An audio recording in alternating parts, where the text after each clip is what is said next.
Miarabanao tonga soa eto amin'ny fitiavana voalohany. Fotoana iarahantsika mianatra ny tenin'Andriamanitra, hanova amin'ny fiainanao ho lasa feno fifaliana, feno fiadanana ary feno fandresena.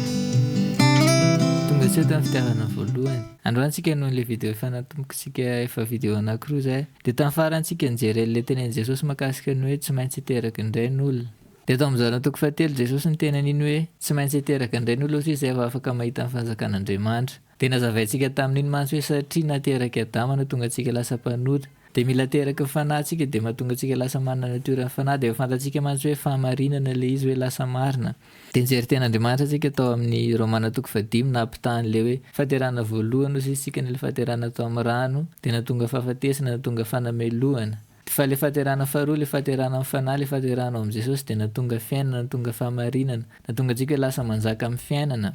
Dia fahitantsika kely tao amin'ny Romana toko 5 mantsy ozy izy ny ten'Andriamanitra hoe fanomezam-pahasoavana, hoe fanomezana maimaimpona omena izay tsy mendrika anazy, ilay fahaterana vaovao. Fa androantsika hanazava bebe kokoa an'izay hoe resaka fanomezana izay fotsiny mihitsy.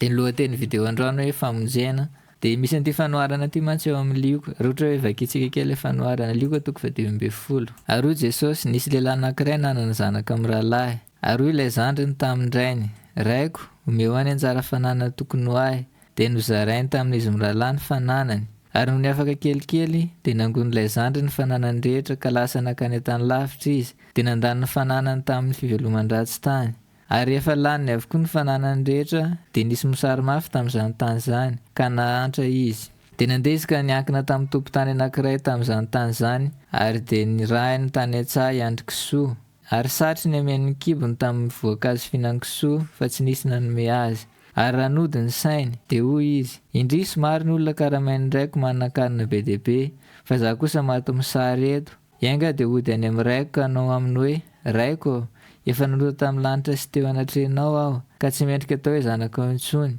fa ataovy tahaka ny anankiray amin'ny olona karamainao aho. Dia niainga izy ka nakany amin'ny rainy, fa raha mbola lavitra izy dia tazany rainy ary honiana izy ka niazakazaka dia namina ny vozony sady nanoroka azy. Ary ilay zanany nanao taminy hoe, raiko efa nanota tamin'ny lanitra sy teo anatrenao aho, ka tsy mendrika tao hoe zanakao intsony. Fa rainy kosa nanao tamin'ny ankizilahy hoe, alao aingana ny akanjo tsara indrindra ka ampiakanjoy azy, ary sy peratra ny tanany sy kapa ny tongony. Ary eo ny zanak'ombina faka vonoy, ary eo ka isika hihinana sy faly. Fa ty zanako ty dia efa maty fa velona indray, ary efa very izy fa hita indray dia nifaly izy. Dia misy an'ity ten'Andriamanitra ity mantsy io ilay tantarana zanakadala, ilay fahafantarantsika anazy hoe zanakadala, misy hirana zany mihitsy ary hoe zanakadala. Dia ity mantsy ny fanoharana nataon'i Jesosy, nentina hanazavana ohatry ny ahoana ny toetran'Andriamanitra mahakasika ny olona zay hoe lasa nanotana hoe mahakasika antsika io satria nandova ilay fahotana tamin'ny Adama antsika. Dia avy eo dia mbola nanaraka ny natiorana fahotana iny dia nandeha nanota. Dia hoe ahoana ny toe-pon'Andriamanitra manoloana an'izany? Hitantsika kely amin'ilay tantara mantsy hoe Andriamanitra nandray an'ilay zanany indray rehefa miverina izy. Fa jerentsika any amin'ny epistily any amin'izay hoe inona marina ilay tena tian'i Jesosy tenenina. Dia manomboka antsika amin'ny Efesiana toko 2. Efesiana toko 2 dia 4. Fa rotra mantsy hoe jerentsika kely fotsiny ilay any ambony dia miresaka izy hoe, ary ianareo dia efa nivelominy fony mbola maty ny fahadisoanareo sy ny fahotanareo, izay nalehanareo fahiny araka ny fomba n'izao tontolo izao, araka ny mpanapaka ny fanjakana eny amin'ny rivotra dia ny fanahy izay miasa ankehitriny amin'ny natin'ny zanaka ny tsy fahamarinana. Tao amin'ireny hitondrantsika tena koa fahiny tamin'ny filanofitsika ka nanaovantsika ny daninofo sy ny saina, ary araka ny toetsika dia zanaky ny fahaverezana toy ny sasany koa isika. Dia eto mantsy zany alohany hamakiantsika ilay 4 dia miresaka ten'Andriamanitra hoe taloha izy dia nanaraka n'ilay natiorantsika iny tsika, nanaraka ilay natiorantsika ilay mpanota iny. Zany ny dikan'ity toetsika ity mantsy hoe natiora. Dia avy eo izy hoe andininy 4 fa Andriamanitra. Dia eto mantsy zany Andriamanitra ilay tantara tao amin'ny liko dia Andriamanitra sary ilay dada ilay zanakadala. Fa Andriamanitra izay manan-karena amin'ny famindrapo noho ny halehiben'ny fitiavana izay nitiavany antsika. Dia eto mantsy manomboka manazava amin'izay Baiboly hoe ohatry ny ahoana zany fandehan'ilay izy dia fantatsika mantsy hoe tao amin'ilay tantarana zanakadala ohatra dia rehefa niala tao an-trano ilay zanany dia tsy hoe niova, tsy hoe lasa tsy tia ny dadany intsony, fa mbola tia be anazy foana ny dadany tovy an'ilay fitiavana ny dadany tamin'ny voalohany ihany. Dia zany nahatonga ny hoe rehefa miverina nody ilay zanany dia efa miperaka teo ny dadany niandry, voatalavitra izy tany amin'ny lioka dia efa hitan'ilay dadany hoe iny zanako fa niverina. Dia dikan'izany mantsy zany isan'andro ilay dadany dia niandry foana hoe hiverina izay zanako izay. Dia dikan'izany ilay zanaka niala tao an-trano de niova le fifandraisana teo aminazy satria lasa tsy hita nisan'andro tsony le zanany fa lasa tany alavitra be tany. De marina mihitsy hoe tsy afaka nanampy le zanany tsony izy ohatra satria le zanany ary tsy fantany hoe lasaiza fa izy ny fitiavan'le dadany an'le zanany tsy ary niova mihitsy na de kely. De za mantsy ny azavain'ny ten'Andriamanitra eto amin'ny alalan'ny Paoly fa Andriamanitra ozy izy no le lehibe ny fitiavana zay nitiavana antsika. De zany mantsy hoe tao anatin'izany fotoana zany hoe lasa mpanota atsika de nanaraka ny natiorana fahotana iny de aveo nandeha nanota. Tao anatin'izany fotoana rehetrarehetra zany ozy izy ny ten'Andriamanitra de Andriamanitra mbola tia antsika foana. Tsy ary niova mihitsy ny fitiavan'Andriamanitra antsika tsy hoe ny kely fa ozy izy hoe mbola lehibe foana ozy izy ny fitiavana antsika de noho ny alehibe zany fitiavana zay nitiavany antsika zany. De manan-karena famindrapo. Dikan'ny famindrapo mantsy hoe Andriamanitra tsy manome antsika izay zavatra sahaza ho antsika. De ozy izy hoe noho zany ozy izy de niezaka Andriamanitra zany tsy nanome antsika izay zavatra sahaza antsika. Amin'ny 5 na de fony mbola maty ny fahadosoana azy isika de navelona antsika niaraka tamin'i Kristy. De aveo mantsy manoko manazava izy hoe navelona antsika niaraka tamin'i Kristy Andriamanitra na ino mantsy le fahaterahana vaovao hoe naterana vaovao antsika de le nijery antsika tamin'ny vidéo tamin'ny farany ozy izy hoe noho ny famarinany anankiray ozy izy na hoe famarinan'i Jesosy de zay rehetra mandray an'i Jesosy de lasa amarinina de aveo lasa makany amin'ny fiainana. De ino mantsy zany teneny zany hoe navelona antsika izy niaraka tamin'i Kristy. Amin'ny 1 ary niara-natsangana antsika de niara-nipetrany ao an-danitra ao amin'ny Kristy Jesosy mba asehany amin'ny andro avy ny habeny ireny fahasoavana amin'ny famoram-panahiny amintsika ao amin'ny Kristy Jesosy. De zavatra hitantsika manaraka faramantsy ozy izy hoe famoram-panahiny hoe Andriamanitra mantsy zany tsara toerana tamintsika de indrindrandrindra tamin'ny alalan'i Jesosy tamin'ny alalan'i Jesosy vao may tena seho be mihitsy ny atsara toeran'Andriamanitra. De zay mantsy ny hitantsika hatreo aloha de amaky ny teny 15 ty mantsika rehefa aveo fa jery ten'Andriamanitra hafa miresaka an'izay zavatra mitovy zay ihany aloha tsika. Zona voalohany toko efatra 15 izay tsy tia de tsy mba mahalala an'Andriamanitra fa Andriamanitra de fitiavana. De aveo mantsy mitovy le nitenentsika teo any Paoly niteny tany amin'ny Efesiana hoe Andriamanitra ozy izy noho ny alehibe ny fitiavana zay nitiavany antsika de nanan-karena famindrapo tamintsika na hoe niezaka be mihitsy izy tsy nanome antsika izy zavatra sahaza antsika. Fa ozy izy hoe any amin'ny Jaona ndresy miteny hoe Andriamanitra de fitiavana. Dika za mantsy hoe Andriamanitra tsy hoe manana fitiavana de indraindray izy tia indraindray tsy tia fa Andriamanitra fitiavana tia foana izy. De zavatra fantatsika mihitsy mantsy hoe na de tao anatin'le fotoana le mbola antsika nanaraka le natiorana fahotana iny ary de nandeha nanota arak'izay betsaka indrindra azontsika natao tany mihitsy de tia antsika foana Andriamanitra tamin'ny fotoana iny. De zany ozy izy natonga anazy nanome an' Jesosy de jery ten'Andriamanitra farany antsika miresaka niny hoe Andriamanitra mbola tia antsika na de tamintsika le tao anatin'ny fotoana iny. Romana 5 de 15 manomboka amin'ny 15. Fa Andriamanitra mampiseho ny fitiavany antsika fa fony mpanota isika de maty hamonjy antsika Kristy. Ko maika aza ny amonjena antsika ho afaka ny fahatezerana ankehitriny rehefa no amarinina tamin'ny rany isika. Fa raha fony mbola fahavalo aza isika no nampihavana tamin'Andriamanitra tamin'ny nahafatesany zanany maika ny amonjena antsika amin'ny fahavelomana ankehitriny rehefa nampihavana isika. De aveo mantsy ozy izy hoe tamintsika mbola mpanota ozy izy tsy hoe tamintsika rehefa tonga saina de nandeha mibebaka ohatra fa tamintsika mbola mpanota de efa tian'Andriamanitra be foana. Tamintsika mbola nanaraka ny natiorana fahotana lovaintsika tamin'ny Adama iny de nandeha nanota tany foana isan'andro mandeha manota foana. Tamin'ny fotoana iny ozy izy de efa tia antsika Andriamanitra de mahatao antsika Kristy. De tena marina mihitsy ary mantsy tsika rehetrarehetra tamintsika mbola tsy teraka daholo de efa maty Jesosy. De dika za mantsy Andriamanitra tsy hoe niandry antsika nanapa-kevitra ohatra de zay vao nandefa Jesosy fa izy ny nanapa-kevitra voalohany. Za mahatonga anazy hoe Andriamanitra mbola tia antsika tsy ary niova mihitsy ny fitiavan'Andriamanitra hatramin'ny voalohany. De zava-dehibe mihitsy mantsy azahoantsika zany hoe Andriamanitra tia satria resaka Andriamanitra resaka ny ten'Andriamanitra avy eo hanome fanomezana izy. De ohatra mantsy hoe ohatra zao tsika ohatra hoe mandray fanomezana avy amin'ny olona tsy fantatra ohatra misy fety ohatra de rehefa ohatra misy mpanao politika manome fanomezana de efa mailomailo ny olona satria fantany hoe tsy tia anahy iny olona iny fa misy zavatra tadiaviny eny aminahy misy tambiny. De zava-dehibe mihitsy mantsy fantatsika hoe Andriamanitra tia antsika na de taloha antsika mbola tsy nandray an'i Jesosy ary na de tamintsika tsy nieritreritra hoe hiverina amin'Andriamanitra ary de efa mbola tia antsika foana izy tao anatin'izany fotoana zany. De zava-dehibe mihitsy zany azontsika satria iresaka Andriamanitra hoe resaka fanomezana de rehetra tsy azontsika hoe satria Andriamanitra tia antsika de tsy azontsika hoe inona ny antony hanomezan'Andriamanitra na fanomezana. Ohatran'izany zao mahafantatra zany sao tsika ohatra hoe misy olona mifanenany fotsiny de manome zavatra ohatra hoe any an-dalana any anaty vahoaka be any de mety matahotra tsika sao de mba olona misoloky. Tadidiko tamin'izay tambola kely sao de nampianarina zany hoe raha misy manome zavatra de aza raisina sao de mpangala-jaza satria manana zany fisainana zany tsika hoe n'olona tsy manome fanomezana fotsiny tsisy antony. de zany mahatonga antsika mila mahazo hoe Andriamanitra ozy izy Baiboly de tia antsika foana tsy ary tsy tia antsika mihitsy izy na de ray segondra ary. De aveo zany koa mahatonga antsika mila mahazo zany hoe Andriamanitra de fitiavana, natioran'Andriamanitra le fitiavana fa tsy hoe zavatra ataony, tsy hoe misafidy ty izy de aveo de misafidy tsy ty, na hoe ndraindray izy mifody de tia antsika de ndraindray izy mifody de tsy de mahafinaritra anazy tontolo andro de tsy tia antsika ohatra.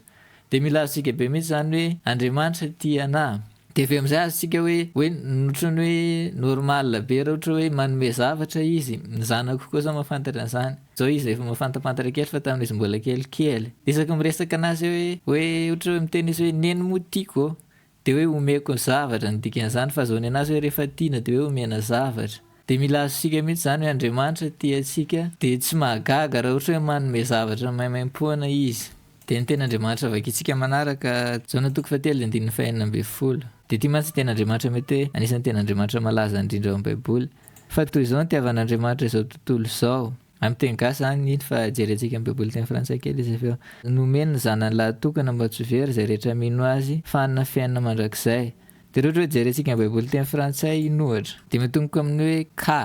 car Dieu a tant aimé le monde. Dika mantsy hoe tsy hoe mitovy le Baiboly teny gasy hoe fa toy izao fotsy izy hoe satria tian'Andriamanitra be zao tontolo zao de nomeny zanany lahatokana.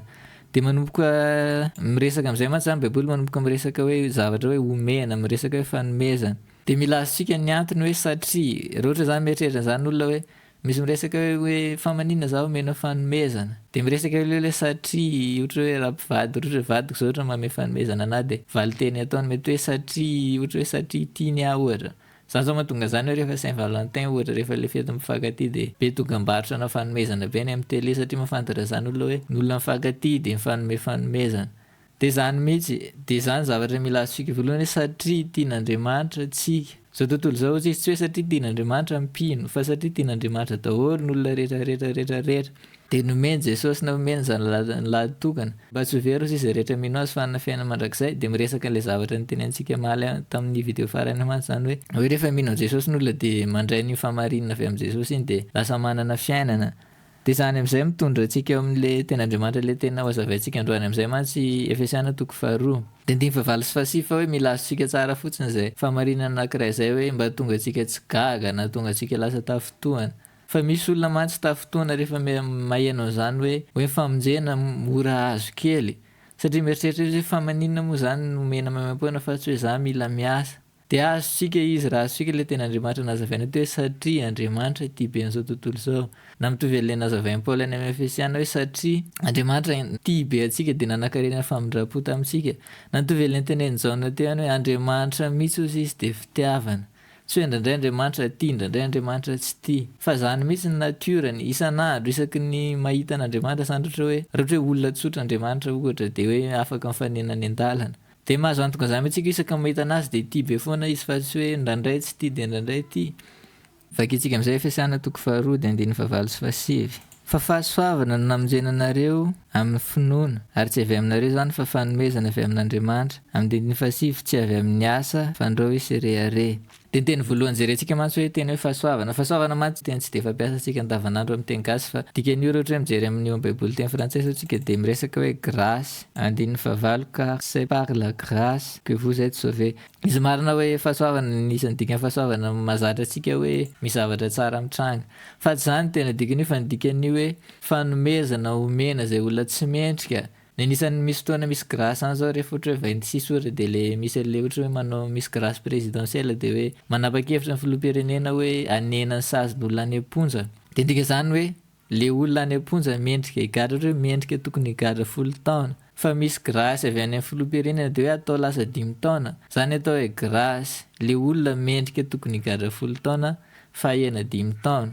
De raha za mantsy ny dikan'ny fahasoavana namonjena antsika zany ozy izany. Tsika tsy mendrika tokony ho vonjena, tsika mendrika tokony ho elohina. Fa ienan'Andriamanitra le izy ataony hoe lasa tsy elohina intsony tsika fa lasa voavonjy. De fa nazavaintsika maly mantsy hoe fomba hatanteran'Andriamanitra an'izany de hoe amin'ny alalanao hoe fahaterahana vaovao. Na averin'Andriamanitra teraka indray tsika de omeny natiora vaovao. Fa iny fahaterahana vaovao iny le famonjena iny fahasoavana hoe grâce hoe zavatra omeny antsika nefa tsy na de tsy mendrika indray an'izany ary tsika. de zany voalohany hoe fahasoavana le izy izy na hoe zavatra omen'Andriamanitra ho an'olona zay tsy mendrika anazy de ny zavatra ohatrany hoe fantanena tonga de mipetraka ho azy manaraka mantsy zany hoe voavonjy daholo ve zany n'olon-drehetra ndika zany satria n'olon-drehetra samy tsy mendrika voavonjy daholo de nefa Andriamanitra manome fahasoavana na hoe manome le fanomezana ho an'izay tsy mendrika ny valy mantsy tsy satria izy hoe amin'ny finoana na hoe amin'ny alalan'ny finoana ny dikan'izany hoe amin'ny alalan'ny finoana le izy fanomezana omen'Andriamanitra olona zay tsy mendrika anazy fa mila raisina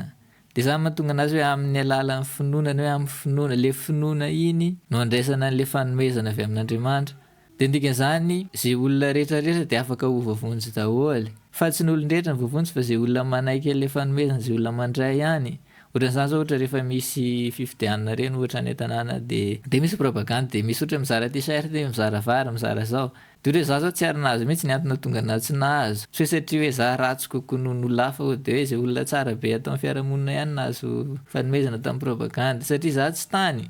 de ohatran'izany mantsy le izy ny antony mahatonga n'olona tsy mahazo na de hoe omen'Andriamanitra maimam-ponao azay tsy mendrika anazy ary le famonjena de misy olona tsy makany misy olona tsy mino tsy mety mino tsy manaiky an'izany izy hoe Jesosy nandony famonjena ho anazy tsy manaiky an'izany misy olona tsy manaiky an'izany fa mieritreritra zany izy hoe za mihitsy tsy maintsy miasa ho anah ohatra na mieritreritra zany izy hoe za tsy maintsy mifady anina zao andro za tsy maintsy manao reto fombafomba reto fa ny Baiboly miteny hoe tsy zany ozy izy ny famonjena fa ny famonjena de fanomezana mamaim-poana omen'Andriamanitra zay olona tsy mendrika handray anazy de dikan'izany tsy maintsy zay olona matsapa zany hoe za tsy tokony hovonjena marina mihitsy satria za teraka nandova fahotana no nataon'ny dadako no nataon'ny dadan'ny dadako hatrany amin'ny adama de za koa nefa mbola nanaraka n'iny natiorana fahotako iny de mbola kely be mbola tsy nalala n'iny de efa nanomboka niady tamin'ny ankizy sasany no nefa lehibe de nanaraka n'iny natiorana fahotako iny de nanao ndreto fahotana be dehibe reto de zany mihitsy mantsy voalohany mila azosika hoe tsy mendrika nandray an'le izy sika fa tsy midika nefa zany hoe tsy afaka mandray fa afaka voavonjy daholo n'olon-drehetra na iza na zay nanao ratsy be na zay nanao ratsy kely fa ozy izy hoe amin'ny alalan'ny finoana zay rehetra mino ihany manaiky an'izany hoe fa vakintsika tamin'ny video tamin'ny faramantsy le Romana 7 de 10 ziny teny ten'Andriamanitra hoe raha mino tsika hoe Jesosy ny tompo de vonjena mety Romana 7 de 10 ngamba ziny ray anankiray am'izay de ozy izy hoe amin'ny alalan'ny finoana tsy maintsy zay mino zay mandray ohatra le tamin'ny ohatra propagande teny antsika teo ihany zay tonga any ihany de zay olona makany am'le fizarana ny mahazo fa tsy hoe zay olona mipetraka ry an-trano ry ohatra tsisy an'izany hoe misy fanomezana tonga tampoka tsy fantatra hoe avy aiza de ohatra ohatran'izany ihany famonjena hoe fahasoavana le izy fanomezana omen'Andriamanitra maimam-poana zay tsy mendrika fa tsy maintsy raisina amin'ny finoana de ve mantsy azavainy hoe ary tsy avy aminareo izany manamafy tsara fotsiny ten'Andriamanitra sao de misy olona mieritreritra an'izany tsika hoe satria za ohatra satria Andriamanitra nahita nanezaka de nieritreretra ianona iny kosa ngamba mila vonjena fa jareo mba famezaka kely mampalahelo tsisy an'izany fa ozy izy hoe fanomezana avy amin'Andriamanitra dikan'izany tsy avy amintsika tsisy idirany amin'ny zavatra ataontsika na de kely fa fanomezana avy amin'Andriamanitra de dikan'izany mantsy zany ny anjarantsika izy tsy hoe voavonjy ho azy daholo n'olon-drehetra tsy marina zany fa le izy amin'ny alalan'ny fotoana ny anjaran'olona de mino manaiky hoe Andriamanitra nandefa an'i Jesosy ho anahy de zay olona manao zay de voavonjy de zay olona tsy mety manao zay na de olona tsara toetra be ary de tsy voavonjy de na de reny mpanao asa soa be malaza be reny ary malaza eran-tany reny hoe mpanao asa soa de hoe manampy mahantra manao zao fa raha tsy mandray le fanomezana maimam-poana raha tsy mino zany izy hoe tsy mendrika tokony vonjena de nefa Andriamanitra manome famonjena ho an'izay tsy mendrika de mandray zany amin'ny finoana hoe raisiko zany famonjena zany de tsy mety voavonjy amin'ny 7 mbola manamafy tsara ihany ten'Andriamanitra hoe tsy avy amin'ny asa ozy izy na hoe tsy avy amin'ny zavatra atao tsy hoe satria ianona miezaka be misy olona koa mieritreritra an'izany hoe mafana fo hoe ianona mafana fo be kosa ino ohatra mafana fo be makany am-piangonana mafana fo be mirava arinan'olon-drehetra tonga lohan'olon-drehetra de mieritreritra zany mety voavonjy kosa ngamba iny tsy zany ozy izy tsy avy amina zavatra ohatran'izany koa le izy fa sao de raha misy an'izany ozy izy de lasa misy mirehare lasa misy mieritreritra zany hoe za mihitsy natonga navavonjy za kosa ve tonga lohana reherehetra de mody arinana reherehetra de za voavonjy de nareo koa ve ho voavonjy ohatra de zava-dehibe mantsy zany zavatra mila azosika tsara hoe inona ny dikan'izany hoe famonjena zany hoe fahasoavana le izy hoe fanomezam-pahasoavana de hoe fanomezana omen'Andriamanitra zay tsy tokony mendrika handray anazy fa le izy amin'ny alalan'ny finoana dikan'izany tsy hoe afaka miezaka ho voavonjy sika ohatra na miezaka be ohatry ny ahoana ary tsy mety fa nefa raisina amin'ny finoana raha mino Jesosy sika hoe Jesosy maty ho anahy de voavonjy de nisy ny dikan'izany tsotsotra mihitsy mantsy zany hoe n'olon-drehetra aloha tsy mendrika ho vovonjy daholo fa ny dikan'izany manaraka n'olon-drehetra dia afaka vovonjy daholo na dia zay ratsy be ohatry ny ahoana ary dia dikan'izany sady tsisy olona afaka miteny izany hoe za tokony hovonjena kokoa mihoatra noho ny anina fa izy tsisy olona afaka miteny izany mihitsy koa hoe za angamba tsy vovonjy fa iarianina reny kosa moa jereo ohatran'izao ny ataony jereo izy manampy an'ireto jereo izy manao asa soa ohatran'izao jereo izy makany am-piangonana foana na zavatra ohatran'izany dia izany mihitsy mantsy raha ohatra hoe ho an'olona matsapa tena izany hoe tsy miendrika marina dia tena fifaliana be izany mahatonga be olona miteny izany hoe filazantsara ny hoe vaovao tsara misy vaovao tsara hoe tsy mila miendrika vovonjy tsy ny olona dia vovonjy tsy mila mitandrina zavatra be dia be tsy mila miasa be ohatry ny ahoana tsy ny olona dia vovonjy fa mandray ilay izy maimam-poana fotsiny dia za mihitsy mantsy ny mbola mitondra amin'ny ten'Andriamanitra vakintsika omaly ihany ny verenantsika vakiana ihany le Romanina 7:7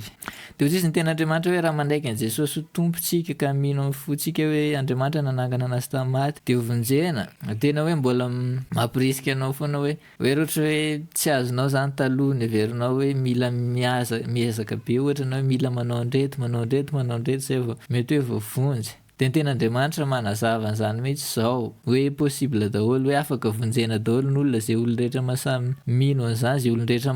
mandray an'izany dia mino an'izany hoe Jesosy Kristy dia Andriamanitra nanangana an'i Jesosy tamaty ho anahy dia voavonjy ianao dia izany mihitsy ny isan'ny zavatra mila azontsika voalohany ny Baiboly mantsy miteny izany hoe mitovy amin'ny nandraisana an'i Jesosy ihany ohatr'izy dia ohatran'izany koa ny andehanantsika amin'i Jesosy dia tena fototra ngeza be mila fantatry ny kristiana mihitsy izany ohatra hoe fanandray an'i Jesosy mihitsy ary ianao dia mila azonao mazava hoe Andriamanitra namonjy anahy tsy hoe satria za mendry fa satria za fotsiny nandray an'ilay fanomezana nino aho hoe Jesosy dia nalefa an'Andriamanitra ho anahy dia izany mahatonga ny olona voavonjy dia izany mahasamihafa ny olona voavonjy sy tsy voavonjy indray andro azo antsika mety hoe rehefa ohatra hoe tonga Jesosy na hoe raha maty alohan'izay antsika dia tonga ny an-danitra any dia mahita an'izany hoe misy olona tsara be lasa any amin'ny afo be dia misy olona tsy dia tsara tonga dia an-danitra fa satria izy ny ten'Andriamanitra hoe samy tsy mendrika daholo izany teneny tamin'ilay Romanina 7:7 vakintsika maly Romanina 7:7 dia 17 fa samy efa nanota avokoa izy rehetra ka tsy manana ny voninahitra avy amin'Andriamanitra dia ndikan'izany mantsy ny olo rehetra samy tsy mendrika vonjena daholo fa zay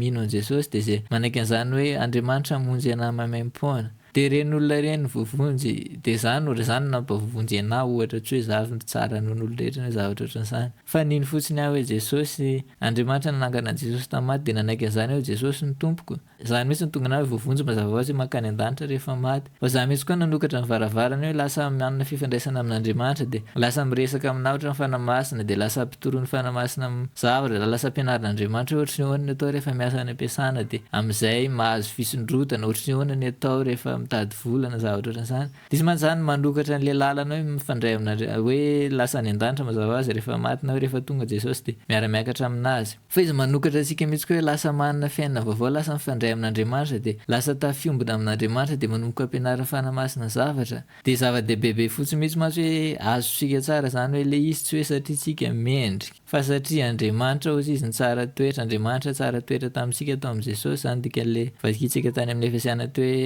hoe mora fanahy tamintsika izy tao amin'ny Kristy dia tsara toetra fotsiny Andriamanitra dia satria Andriamanitra tsara dia nanome fanomezana dia mila azontsika fotsiny ilay fanazavaintsika tamin'ny voalohany teo ihany hoe tsy hoe mahagaga izany hoe fa maninona ary izany Andriamanitra manome fanomezana maimam-poana ozy izy hoe satria tian'Andriamanitra be izao tontolo izao dia nomen'Andriamanitra ny zanalahy tokana mba tsy ho very izay rehetra mino azy fa manana fiainana mandrakizay dia tena tsy zavatra mahagaga izany tsy zavatra mahavariana izany hoe inona ary mahatonga n'Andriamanitra manao izany fa maninona ary tsy mila miezaka dia voavonjy fa Andriamanitra tena hoe satria tiany be tsika tiany be za dia tiany be ianao dia izany mahatonga anazy manao an'izany rehetrarehetra izany dia ny tena sahaza an'izany mantsy hoe raisitsika ilay fanomezana maimam-poana dia miteny fotsiny hoe misaotra an'Andriamanitra dia mahafaly an'Andriamanitra koa izany hoe misaotra anazy fotsiny tsika mafantatra izany hoe aiva za tsy mendrika fa mivonjenao foana dia misaotra dia izay ny azavaintsika mahakasika an'iny androany dia ny video manaraka mantsika mantatra mahakasika ny hoe fahamarinana na le famvakintsika kely tamin'ny video talohany izao hoe le fahamarinana raisitsika tamin'ny fahateram-baovao